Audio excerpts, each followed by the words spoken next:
Hello, ComancheNative here, and today we're taking a look at the various monsters that you can find in the Tomorrow's Children.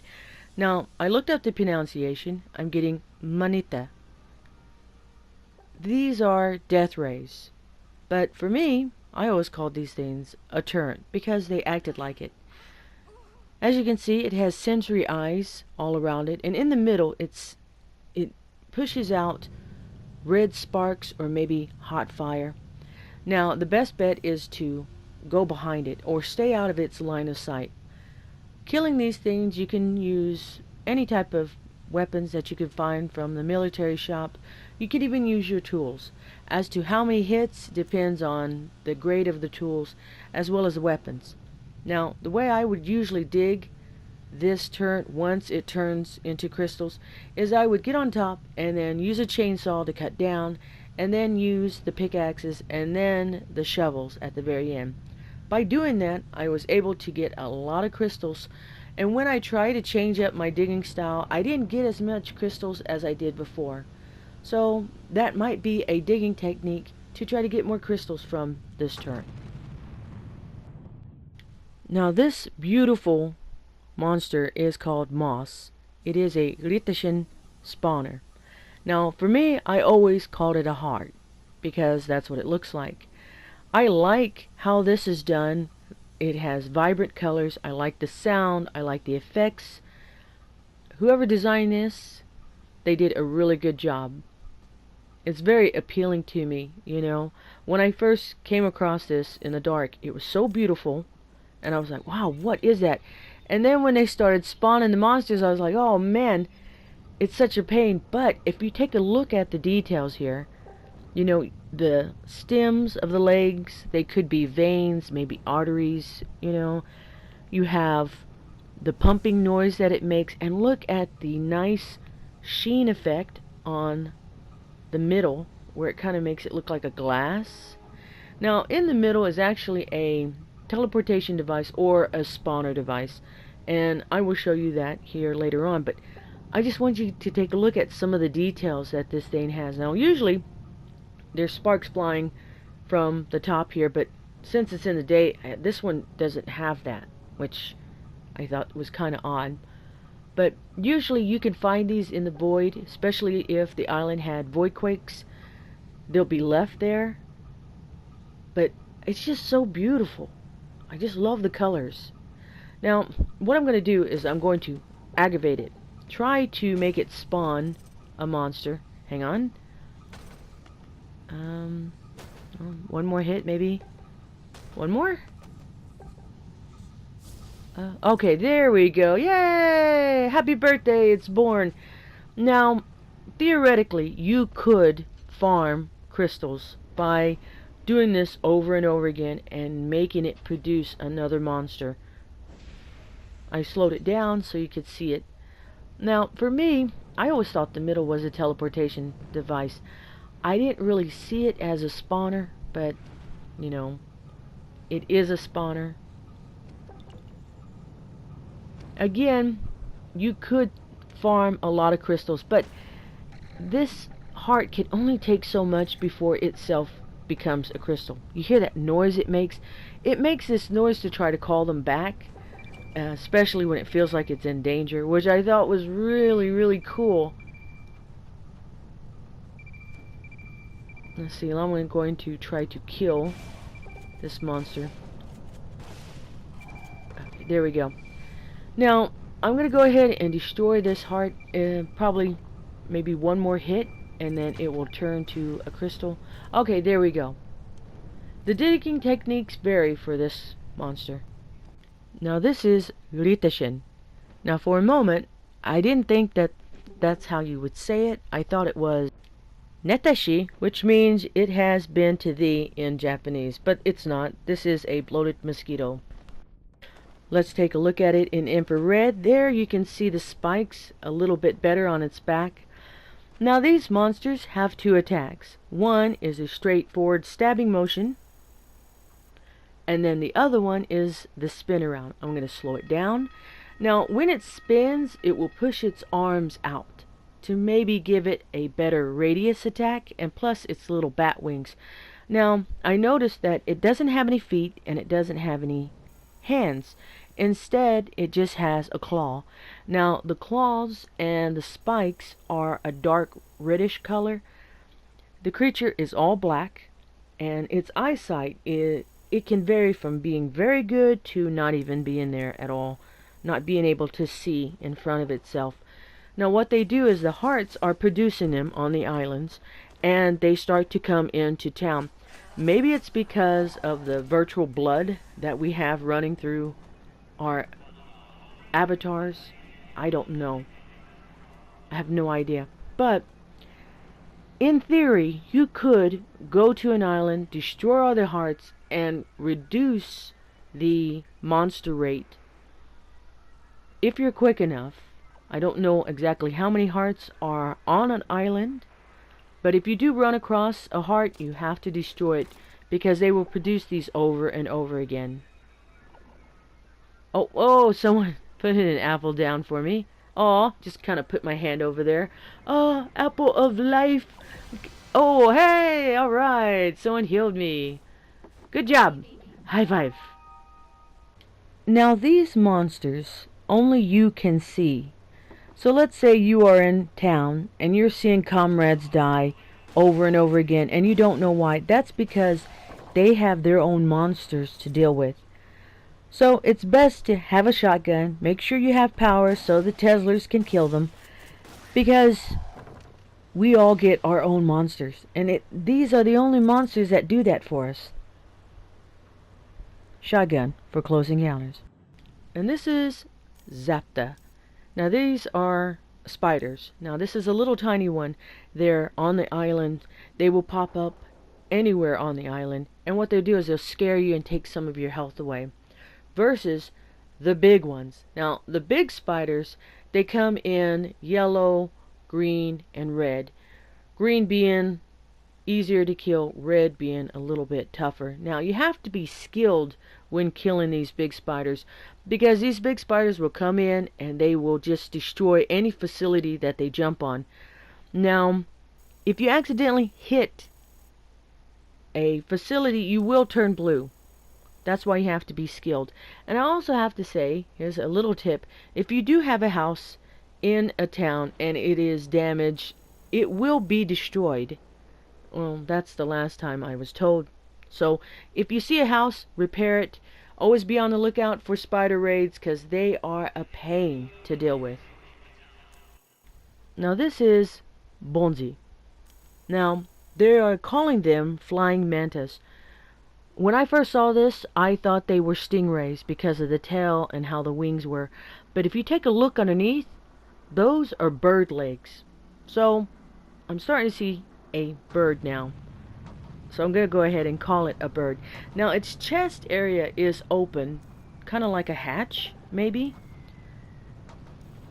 Now, it seems to be dropping. I'll go ahead and slow it down. Something from its chest. We'll go ahead and freeze frame it, and it looks like a metal shard. Now I have to admit, when I first saw these creatures, I thought that these creatures were taking a dump on the town. Really, I thought, oh wow, their droppings are hitting the town. But that's not the case. Instead, they are dropping metal shards from their chest. These monsters create a lot of damage in a really quick time. You do have to be very skilled on a turret to take these monsters out, because the turrets drop rate. Sometimes they are way out there and you have to be really skilled to try to get them. Now, they will destroy the facilities, the trees. They will disappear really quick. If you have dolls laying around, they'll destroy them. Now, when they die, they don't make a loud screaming noise as much as I hoped. I thought, seeing that they're such a large creature, they would make a really loud scream. But they don't do that. Now, the colors are the same colors that you would find in a spider. Now, when they do die, they drop crystals. Sometimes they'll drop 1, sometimes they'll drop 3, or they'll drop 4, or even 2. And these are bongrots. Now, I do apologize if I am pronouncing them incorrectly. I am just getting this information online, so I'm going with what they tell me. Anyway, they are calling these Godzilla Juniors. Now, they have the same color like you would find in the spiders and the birds. You have the green one, you have the yellow one, and then you have the red one. But I did notice that there was a blue one that had a really shiny silver skin, and then you have a red one with gold skin. Now, I was told if you take out the gold Godzilla, it turns into nothing but gold. Now, I wasn't told if there were hidden items inside the gold Godzilla. I haven't come across any Godzilla that was gold, that was destroyed. I didn't get to excavate it, nor did I get to excavate the blue one. But when I do, I'll upload it. Now here, there was a close-up of the armor that is on its chest. And you also have the armor on its spine. Now, for me, in a video game, if anything has armor over something, that's a weak spot. Now the thing about this is, the spine armor, there's no weak spot back there. I don't see any light. So what I'm thinking is, if you were to aim at the lighted areas on Godzilla, you could probably do a lot of damage. Now I haven't tested out that theory. When I'm in a turret and I see Godzilla, I always try to do headshots. I think headshots cause a lot of damage. Of course, it's just a theory. I don't know. If someone can find that information, and please let me know in the comment, that would be great. Now, when the armor pieces fall down, they turn into crystals. From what I've seen so far, they're just two. Just two crystals coming from the armor plate. Now, I'm hoping that this town will destroy Godzilla so I can excavate it, so we will see what happens. Now, when the Godzilla comes into town, it does have a unique sound, and if you are on an island that is kind of close, you'll be able to hear that sound, and it kind of alerts everybody that, you know, here comes trouble. Now, Godzilla, in my opinion, is cool. I like Godzilla when it's going through an island because it helps me take a better look. Now, when it's coming into town, my first worry are the dolls. Trees can be rebuilt. Dolls, you have to go back in and find them over and over again. Okay, see, the spine here, the spine plates, we're just getting, whoa, kind of glitched. Oh, we're just getting like 2 crystals for each spine plate. I'm gonna go ahead and pack as much as I can. Now, you can do damage to Godzilla. It can be a very small damage, it could be a very big damage. You can get weapons from the military. I know it seems kind of odd shooting a shotgun at this thing, but even that can give you points. Now, as you can see, I'm throwing the resources at it, and I'm also getting some points. It's just 1. It's just 1 point, but it is doing some damage. Now, when you hit Godzilla, you will be able to see its life bar. If you were to look at Godzilla in first-person view, you can see the percentage rate of its health. So I'm going to just do this over and over again. Yes, it is just 1, but hey, it's points.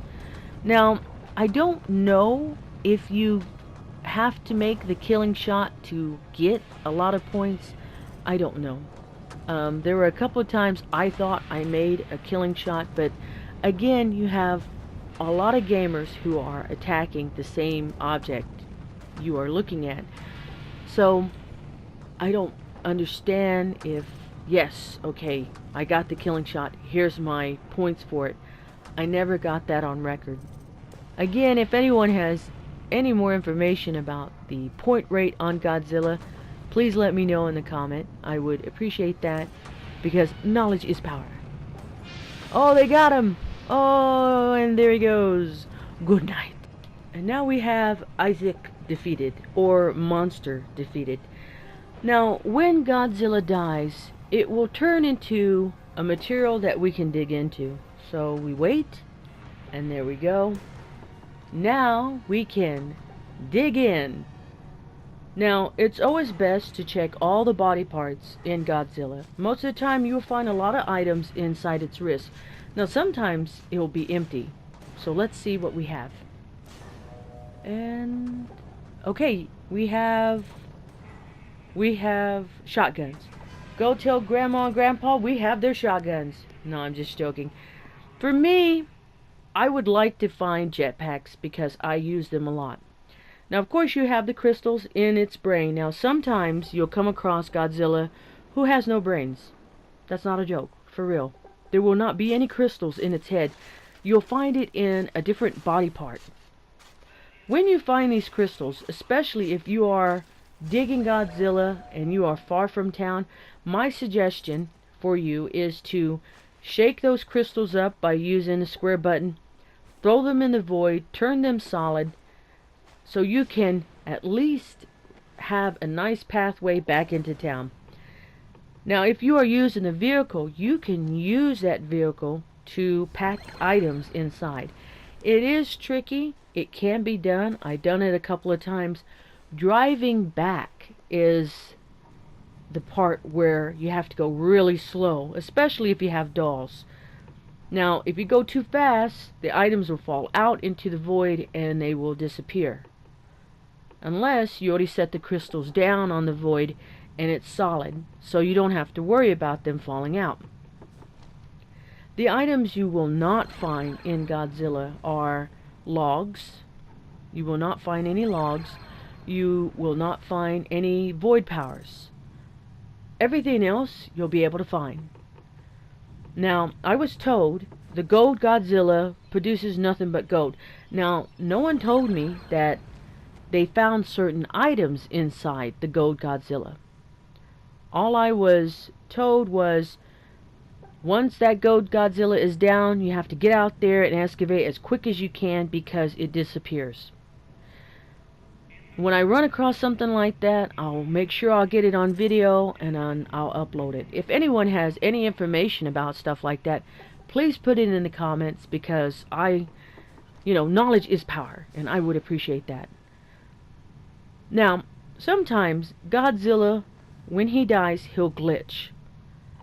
For instance, if he dies on his back and he starts to transform into that material that we can dig into, he may be on his side now, or he may be on his stomach. It kind of glitches a little bit. Also, what I found out when excavating Godzilla is, if you come across any dolls, you won't get any points for discovery. That is so sad. I came across Godzilla one time and I found some dolls and I thought, oh, I'm going to get a lot of discovery points. No. It is only reading the tools that you use on Godzilla as well as the void powers, and that's it. Okay, well, let's see. Now, I'm pretty sure there's something in the chest area. I don't have that many tools on me.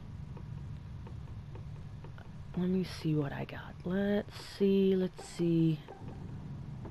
Oh, hey, storm tunnel. Here we go. Boom. All right, score. We found some dolls. Oh, if only I could get discovery points. Oh well, c'est la vie. These will help out the town. And as long as they help out the town, hey, let's do it. Everyone, hands in. Oh, let's go team on 2. No, I'm just joking. I'm just going to set these out there because I know someone is going to grab them and put them in the hatchery. Now, I don't know, depending on the color, if that determines the items that you will get. Now, this is a yellow Godzilla, so I don't have that information. If anyone finds that, please, again, put that in the comments down below. That would be great, because knowledge is power. And we all want that power to be able to know what we're doing. Yeah. Okay, let me just take this further out. Now, there was a time I did excavate Godzilla and I came across these dolls, and sometimes if a body is in the way of a live Godzilla, they will walk right through it and they will destroy it. So, you know, you do have to kind of be quick. I don't know the time in when the Godzilla does evaporate. I don't know if the time varies. But the town that I'm in does have a lot of people in it. My tip for you, if you want to get higher on the leaderboard, is if you stay on the turrets, kill the monsters, do doll runs, that could get you up there. But if you want it to be a little easier on you to get on the leaderboard, my suggestion is to go into a new town, build up the resources there, get on the leaderboard, keep maintaining the town, and then you'll be in the top 10. Now, I think you have to be in the top 10 in order for you to get a lot of stamps. Okay, and that is it. So, in a way, Godzilla is a big present for us all. We're not going to know exactly what we're going to get, but we hope for something great. Anyway, I hope this information helps you if you are interested in the monsters in this game. I am ComancheNative, and I will see you next time.